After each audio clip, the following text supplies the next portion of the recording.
नमस्कार. सर्वांना नमस्कार. सर्वप्रथम क्रांतीज्योती सावित्रीबाई फुले यांच्या प्रतिमेला अभिवादन करतो. आज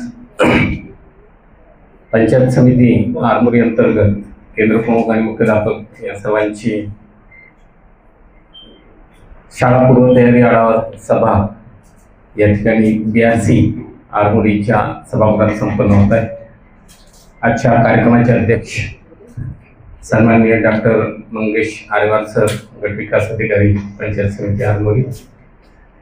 या ठिकाणी उपस्थित पंचायत समिती आरमोरीचे कर्तव्याध्यक्ष गट शिक्षण अधिकारी दीपक देवसाळे साहेब, मूल्यवर्धन कार्यक्रमाची जी प्रभावी अंमलबजावणी आपल्या जिल्ह्यामध्ये होत आहे त्या कार्यक्रमाचे DPC श्री गौतम मेश्राम सर, या ठिकाणी उपस्थित केंद्र प्रमुख गट विकास शिक्षण विस्तार अधिकारी आमचे मित्र राजेश भाऊ, या ठिकाणी उपस्थित आमचे मार्गदर्शक मित्र डॉक्टर रामटेके सर, जीवन भाऊ, कैलाश भाऊ, नव्याने नियुक्त झालेले केंद्र प्रमुख मेश्राम नाही का मेश्रामजी, उपस्थित सर्व मुख्याध्यापक आणि साधन BRCचे सर्व कर्मचारी. खूप चांगलं वाटत आहे तुमच्यासमोर येऊन. आपण सत्राची एक सुरुवात करत आहोत. तरी आपण 15 दिवस मागे आहोत इतर महाराष्ट्राच्या तुलनेत. महाराष्ट्र आपल्या 15 दिवस पुढे आहे आणि पुढे असलेलाच भाग पुढे आहे. आपण 15 दिवस मागे आहोत. आपली पूर्वतयारी झाली असेल. आतापर्यंत जे झालं तेवढं जरी आपण वर्षभर केला तरी आपण खूप काही कमावू शकतो. या मानसिकतेतून आता आपण बाहेर निघून भविष्याचा विचार करून जे काम वर्षभर अगदी सुरुवातीपासून तुम्हाला करायचं आहे पहिल्या दिवशीपासून, तर ते व्हावं या अपेक्षेसाठीच मी इथपर्यंत आलोय. काल आम्ही दोन्ही शिक्षण अधिकारी, काल नीती आयोगाची टीम जिल्ह्यामध्ये होती आणि 8:30-9 पर्यंत आम्ही कलेक्टर ऑफिसला होतो. त्यांचे सादरीकरण होते. त्यांच्या रिव्ह्यूमध्ये पण एज्युकेशनच्या अनेक बाबी आल्या.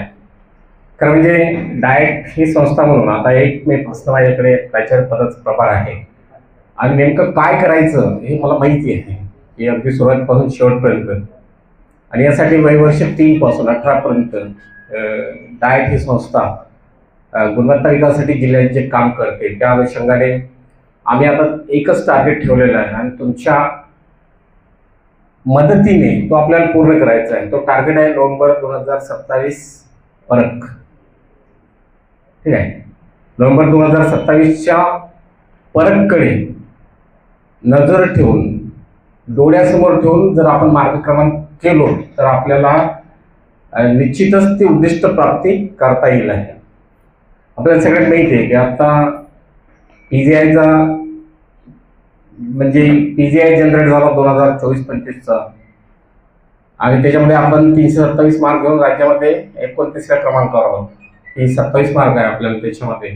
आणि पहिलं जे डोमेन आहे त्या डोमेनमध्ये 180 पैकी तो कशाचा आहे, अध्ययन निष्पत्तीवर आधारित जे सर्वे होते परक, बरोबर आहे, त्याचे गुण आहेत. 180 पैकी 55.6 मार्क आहे आपल्याला आपल्या जिल्ह्याला. 5-15 30% नाही का 55. 180 पैकी 55 मार्क आहे आपल्याला पहिल्या डोमेनमध्ये. मग काम कुठे करावं लागेल, तिथे करावं लागेल. बाकीचे जे मार्क्स जनरेट होतात ते मार्क्स आपले UDICE+ वरून जनरेट झालेले आहेत. परकवर फोकस करायचं म्हणजे काय करायचं आहे, ते क्वालिटी इंटरव्हेन्शन्स आहे, बरोबर आहे. आणि त्या क्वालिटी इंटरव्हेन्शनचा जर आपण विचार केला तर ते कशावर आधारलेला आहे, अध्ययन निष्पत्तीवर आहे, बरोबर आहे. अध्ययन निष्पत्तीमध्ये त्या सर्वेक्षणात जी प्रोफिशियंट लेवलची आणि जी ॲडव्हान्स लेवलचे विद्यार्थी आहेत त्यावरून ते मार्क्स जनरेट होतात, बरोबर. मग आता वास्तविकामध्ये वटपल्लीवार साहेबांनी तेच सांगितलं आहे. त्यांची पण मी एप्रिलमध्ये कार्यशाळा घेतलेली होती. आणि तुम्हाला अध्ययन निष्पत्तीवर काम करायचं असेल काय करायला लागेल, त्याच्याशी कन्सर्निंग सगळ्या ज्या बाबी आहेत त्याच्यावर फोकस करावं लागेल. त्यातला एक ऑप्शन म्हणून तुमच्याकडे आम्ही पॅटच्या 3 परीक्षा घेतो, बरोबर आहे. कुठल्याही शाळा व्हिजिटमध्ये मला पॅटचं प्रॉपर अनालिसिस झालेलं आणि त्याच्यावर कृती कार्यक्रम तयार केल्याचं आणि त्याच्यावर काम केल्याचं दिसत नाही. आफ्टर ऑल जिल्हा परिषद शाळांचा निकाल चांगला आहे हे सीओ साहेबांनाही माहिती आहे, कलेक्टर साहेबांनाही माहिती आहे. आपल्या न्यास फरकमध्ये ज्या शाळा निवडल्या गेलेल्या होत्या त्यात आपल्या जिल्हा परिषद 369च्या 33 शाळा होत्या, सेल्फ फायनान्सच्या 34 होत्या आणि खाजगी अनुदानित 35 शाळा होत्या. अशी त्या शाळा होत्या. त्यामुळे जिल्हा परिषदचा निकाल चांगला आहे, तुम्ही काम चांगलं करतात. मागची 10 वर्ष झाली, सगळं तुमच्या जवळ आहे, नवीन काहीच द्यायची गरज नाही.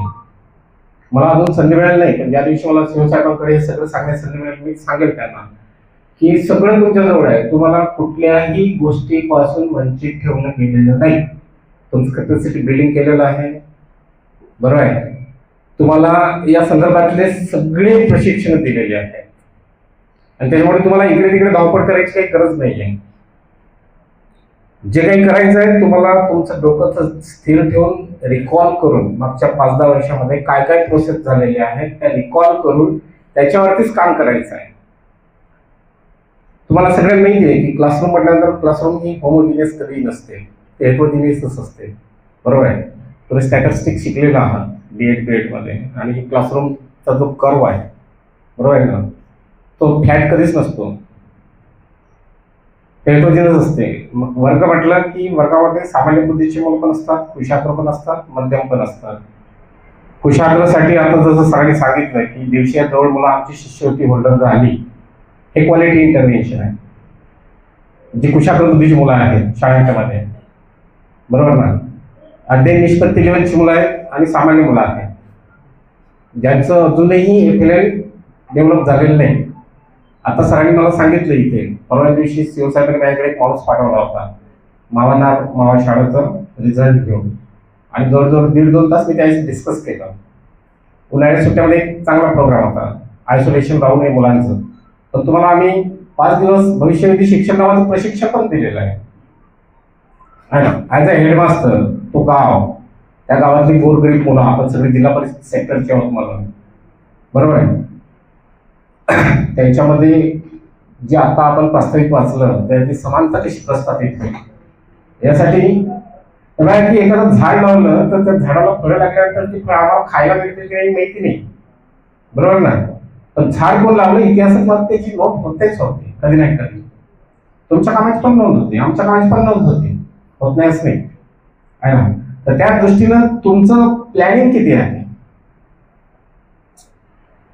माझा ही FLLची जी मुलं आहेत आता जुलैमध्ये तुम्हाला जर त्यांचा अभ्यासक्रम करायचा असेल तर त्यासाठी जर तुम्ही नशिबाने आहात या जिल्ह्यामध्ये, विधी भाऊ त्यावेळेस इथे होते आणि तिथेच चर्चा करायचो चंद्रपूर जिल्ह्यामध्ये.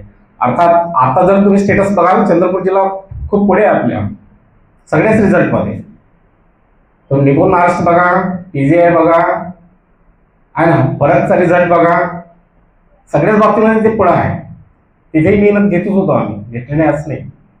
इथे पण वाटते आपण काहीतरी चांगलं करावं, पण प्रॉपर वेळी ते झालं पाहिजे, ती पूर्वतयारी असते आहे ना.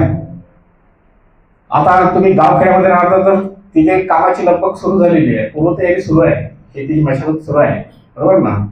आता आमची जी मुलं आहेत ना की जी या 1-2 महिन्यामध्ये कुठे होती, अगदी निपुण महाराष्ट्राचा पहिला स्टेटस तुमच्या हातात आल्या त्याच्यावरती कृती कार्यक्रम तयार करणे, त्याची अंमलबजावणी करणे, यासाठी तुमचं दुसरं कुठलंही प्रशिक्षण घ्यायची गरज नाही. महाराष्ट्र शासनाने 27 ऑक्टोबर 2021ला निपुण भारतचा जो GR निर्गमित केला त्याच्या आधीच तत्कालीन मुख्य कार्यकारी अधिकारी कुमार आशीर्वाद साहेबांनी इथे फुलोरा कार्यक्रम आणला. खूप मोठी गोष्ट होती या जिल्ह्यासाठी आहे ना. त्याचे रिझल्ट आम्हाला दिसतात इथे आत्ताही. निपुण महाराष्ट्राचा स्टेटस जो आहे ना 4थी आणि 5वीच्या वाचनाचा आणि गणित विषयाचा स्टेटस राज्यापेक्षा पुढे आहे आमचा, हे दिसतंय आम्हाला त्याच्यामध्ये, बरोबर आहे. पण याला आणखी तुम्ही जास्त बूस्ट करण्याची गरज आहे. मला माहिती आहे की आम्ही आणखी 15 वर्ष कोल्हापूर, सातारा, सांगलीला नाही कम्पेअर करू शकत. सातारा, सांगली, कोल्हापूर शिष्यवृत्तीचा जर 45% निकाल देत आहे, मी म्हणतो आम्ही 15% दिले ते पुरं आहे ना. आम्ही त्यांच्याशी आम्हाला नाही कम्पेअर करायचं. पण प्रॉपर ज्या प्रोसेस आहेत त्या प्रोसेस अगदी सुरुवातीपासून पहिल्या दिवशीपासून तयारी करून राबवणं ही आमची कर्तव्य आहे, ही आमची जबाबदारी आहे. ही भावना आम्ही अंगी बाळगली पाहिजे आहे ना. म्हणून मी म्हटलं की आधीच आम्ही लेट झालेलो, पुन्हा 28चं टीईटीच होत आहे. 53+ किती आहेत मला माहिती नाही, इथले पासआउट किती आहेत नाही माहिती मला, बरोबर आहे. तर त्याचं जास्त ताण घ्यायची काही गरज नाही आहे. अध्ययन निष्पत्ती कुठे गेल्यात माहिती नाही, काही पुस्तक कुठे गेले शाळेतनं, काही चार्ट्स कुठे गेले, हा शाळा समितीच्या ठरावामध्ये हे ठराव कधी मांडतात की नाही, पालकांना आपल्या शाळेचं स्टेटस कधी सांगता की नाही अध्ययन निष्पत्तीचा मला नाही माहिती. पण त्यासाठी तुमच्यामध्ये कोणतंही आयसोलेशन राहू नये यासाठी पॅट नावाची जी परीक्षा घेतली जात आहे, एवढा मोठा खर्च केला जातो, एवढे मोठे तज्ज्ञ तिथे बसतात, एवढ्या दर्जेदार प्रश्नपत्रिका तयार केल्या जात आहेत.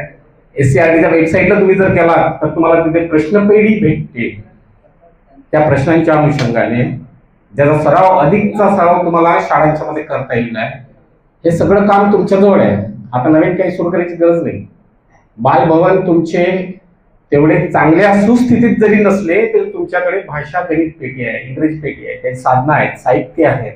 तुम्हाला माहिती आहे मुलाला या स्तरावरून पुढच्या स्तरावर नेण्यासाठी काय करायचं आहे, ठीक आहे ना. आमची पूर्ण एनर्जी आम्ही इथे नाही लावू शकत, पण तुमची अधिकची एनर्जी मात्र इथे लागली अगदी सुरुवातीपासून या प्रोसेसमध्ये. तर दिवाळीपर्यंतचं चित्र वेगळं असेल आणि सत्राच्या शेवटपर्यंत चित्र वेगळं असेल.